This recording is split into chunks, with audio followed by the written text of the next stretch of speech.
Richard,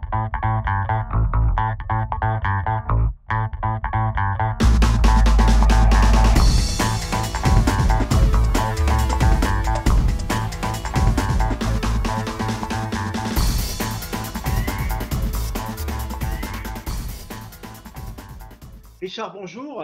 Donc, toi, tu es en charge du développement produit chez Maya. Donc, c'est toi qui as la main mise sur les fonctionnalités à la fois web et à la fois app de l'application, tant pour les patients que pour les soignants. Est-ce que tu peux me montrer rapidement ce que sont les grandes fonctionnalités? Super. Bonjour Lionel, merci pour ton accueil. Bienvenue sur la landing de Maya. Je vais faire une rapide petite présentation, c'est quand même important. Voilà, le nom qu'on a choisi aujourd'hui, Maya, c'est un nom qui tranche un petit peu et un nom avec 2 syllabes, assez court, avec beaucoup de rondeur. Voilà, quelque chose de vraiment sympa à retenir.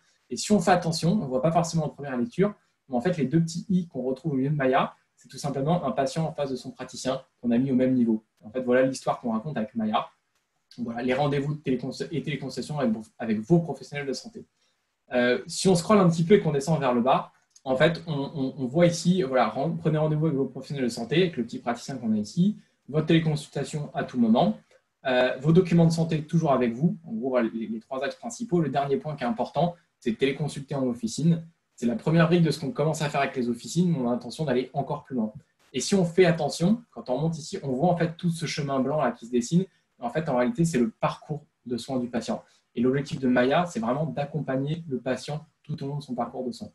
On va retrouver ensuite les informations classiques ici pour rechercher un praticien. Si par exemple, je recherche un médecin généraliste aux alentours de Paris, tac, je lance ma recherche. Et là, on est sur quelque chose d'assez classique que finalement tout le monde connaît, où j'ai tout simplement les cartes avec tous les praticiens qui sont là. Quand je passe ma souris comme ça, je vois où sont les praticiens. Quand je laisse ma souris comme ça, quelques instants, hop, ça va venir zoomer pour m'indiquer vraiment où se trouve précisément le praticien. Je vois directement les premières disponibilités. Je peux cliquer pour accéder à la fiche de rendez-vous du praticien ici, avec toutes les informations qui m'intéressent. Et je retrouve ici tout simplement la petite combo qui me permet de sélectionner en fait, et de prendre un rendez-vous. Voilà, finalement un site assez classique de prise de rendez-vous.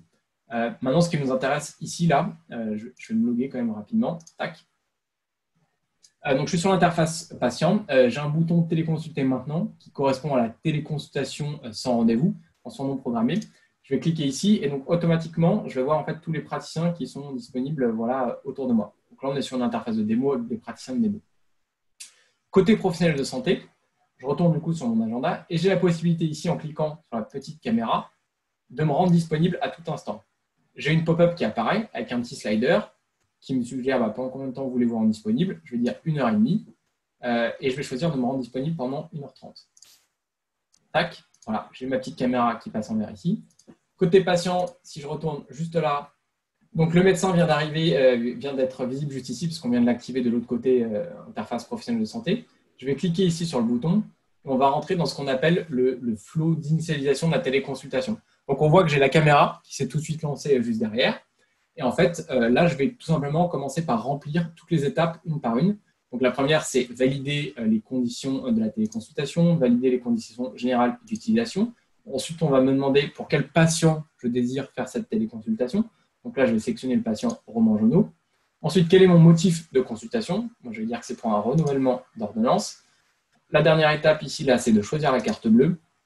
Et l'ultime étape, on vérifie toujours chez Maya qu'on a bien accès au microphone, qu'on a suffisamment de réseau et qu'on a accès à la caméra. D'accord? Là, en l'occurrence, tous les voyants sont au vert, il n'y a pas de souci, je suis sur un ordinateur avec une connexion filaire.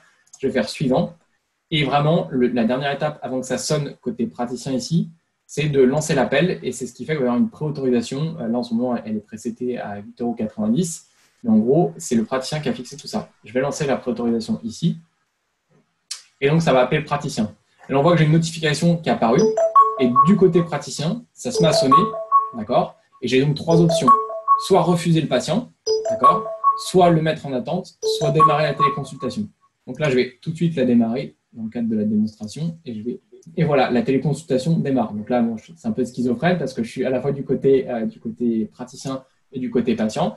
Et voilà, on voulait vraiment une interface extrêmement simple, extrêmement épurée, où on retrouve au centre la visio côté praticien, donc pour échanger en fait avec son patient. Vraiment la visio en plein centre. J'ai la suite de mon planning ici où je peux voir comme ça ce qui se passe sur les côtés, si j'ai d'autres rendez-vous qui arrivent ou si j'ai d'autres appels qui viennent se stacker sur le côté gauche de l'écran. Et j'ai accès sur le côté là à ma fiche patient, avec évidemment l'onglet général, comme on l'a vu tout à l'heure, l'onglet rendez-vous avec l'historique des rendez-vous et l'onglet documents avec tous les documents que j'ai pu déjà échanger avec ce patient. D'accord ? Le patient de son côté, lui, a une interface encore plus simple, puisque lui, en fait, il va avoir uniquement la visio avec son praticien et va pouvoir échanger. Il a la possibilité ici, en un seul clic, de lancer l'interface document pour pouvoir à son tour, lui, uploader et échanger des documents en fait, avec ce praticien. Ce que nous, on propose aujourd'hui dans Maya, c'est tout simplement la possibilité pour le praticien d'uploader un document. Donc, si au cours de la consultation, il estime qu'il peut poser un diagnostic et qu'il a besoin d'une ordonnance, il va tout simplement pouvoir ici uploader directement une ordonnance qu'il aura réalisée au préalable dans son LGC. D'accord ? Si jamais il a besoin, il peut même éventuellement cliquer sur le bouton qui est ici, qui permet de générer directement une ordonnance en ligne avec la BCB. Donc, on va faire ensemble la démonstration. Je clique, donc j'arrive directement dans l'univers de la BCE. Je vois que le patient a été rapatrié juste ici, j'ai son âge, avec tout un tas d'informations qui permet justement d'évaluer au mieux la posologie du patient. Et là, si jamais j'ai besoin d'ajouter un produit pour l'ordonnance, je vais cliquer ici. On va dire que là, j'ai un profil médecin. Tac, tac. Et je vais pouvoir rechercher dans les produits. Alors, on va faire un truc tout simple. On va aller chercher du Doliprane, même si ce n'est pas très original. Et on va ajouter ce Doliprane à l'ordonnance. D'accord ? On va expliquer qu'on va prendre 3 comprimés. Matin, midi, soir. On va valider. Tac, je retourne sur l'ordonnance. Et ici, je vais tout simplement pouvoir cliquer, d'accord, pour générer mon ordonnance. J'ai la possibilité, évidemment, de signer mon ordonnance si jamais j'en ai besoin. Donc ici, je peux cliquer sur « Choisir un fichier ». Ordonnance, j'ai mis ma signature qui est juste là. Tac. On va même la conserver pour que je n'ai pas besoin de le refaire. Et je vais signer mon ordonnance. Là, tac, on voit qu'automatiquement, il me propose de sauvegarder l'ordonnance pour roman que je viens de faire. Elle est donc enregistrée. Si je clique ici, je peux l'afficher. Et là, je vois que je viens de générer une ordonnance, voilà, avec ma signature en bas pour le patient Roman Jonneau, avec toutes les informations qui vont bien sur mon ordonnance. Je n'ai plus qu'à retourner ici dans Maya. Et là, je vais cliquer ici dans Plus, parcourir ma bibliothèque. Et je vais retrouver directement ici l'ordonnance de Roman Jonneau qu'on vient de générer. Je vais l'ouvrir. Hop, je vais dire qu'il s'agit d'une ordonnance. Et je vais la valider. Et tac, elle vient d'être uploadée. Côté patient, ici, là, j'étais dans les documents. Voilà, j'ai eu la petite notif ici. En fait, je vois l'ordonnance qui vient d'arriver. Je clique une seule fois et tac, j'ai l'ordonnance qui s'affiche.